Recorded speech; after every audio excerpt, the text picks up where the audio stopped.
Nature is my guru. There's so much to learn from everyone and everything. Mother Nature is my first guru. She taught me to hold lovingly in my heart all those who trample, scratch, and hurt me, just as she does.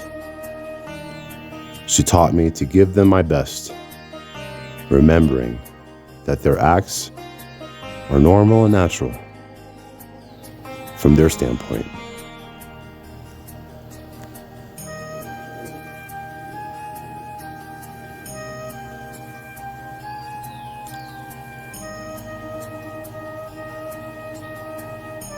Water, my second guru. This force contains life and purity. It cleanses whatever it touches and provides life to whoever drinks it. Water flows unceasingly, and if it stops, it becomes stagnant. Keep moving is the lesson I learned from water. Fire, my third guru.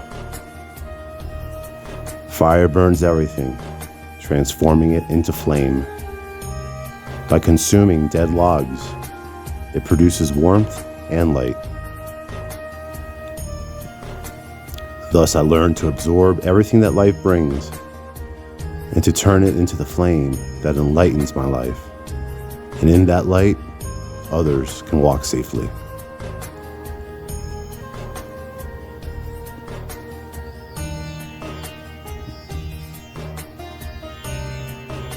Air, wind, my fourth guru.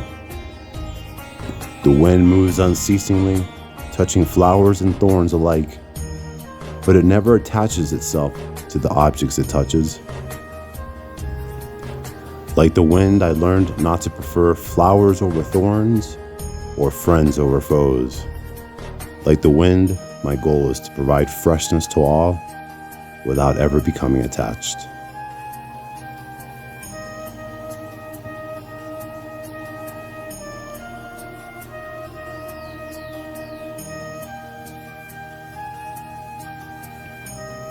Space is my fifth guru, all-pervading and all-embracing.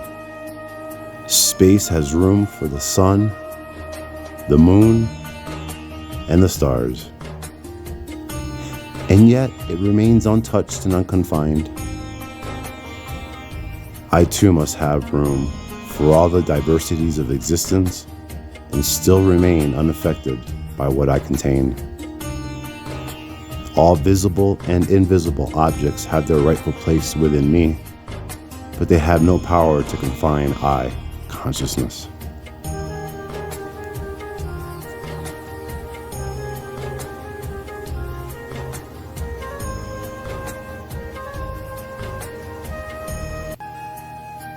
The moon, my sixth guru. The moon waxes and wanes, and yet it never loses its essence, totality, or shape.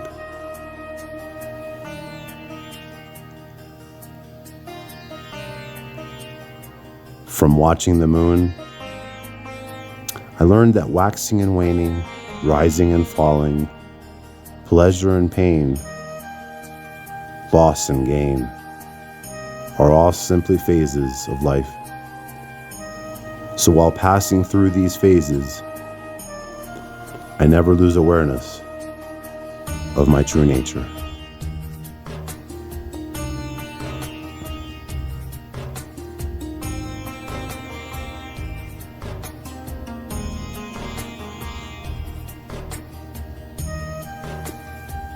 The sun, my seventh guru. The sun, with its warm rays, draws water from everything, transforming it into clouds, and then distributes it without favor as rain. Rain falls on forests, mountains, valleys, deserts, oceans, and cities alike. And like the sun, I learned how to gather knowledge from all sources, transform that knowledge into practical wisdom, and share it with all without preferring some and excluding others. A flock of pigeons is my eighth guru. For on a certain day, a single pigeon fell into a hunter's net and cried out in despair. The other pigeons tried to rescue it and got caught too. From these pigeons, I learned that even a positive or favorable reaction, if it springs from attachment and emotion, can likewise entangle and ensnare us.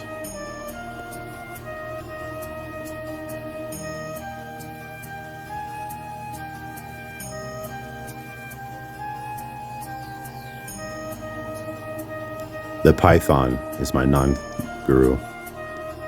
The python who catches and eats its prey and then doesn't hunt again for a long time. Taught me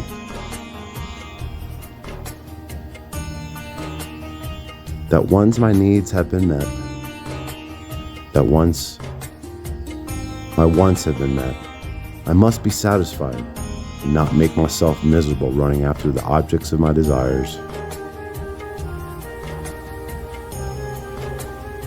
The ocean is my 10th guru. The ocean, which is the abode of the waters, receives and assimilates water from all the rivers in the world, and yet it never overflows its boundaries. The ocean taught me that no matter what experiences I go through in life, no matter how many kicks and blows I receive, I must always maintain my spiritual practice, my daily sadhana. These are the gurus of nature, an excerpt from the 24 gurus of Dattatreya. Thank you for listening. Namaste. And remember, one love.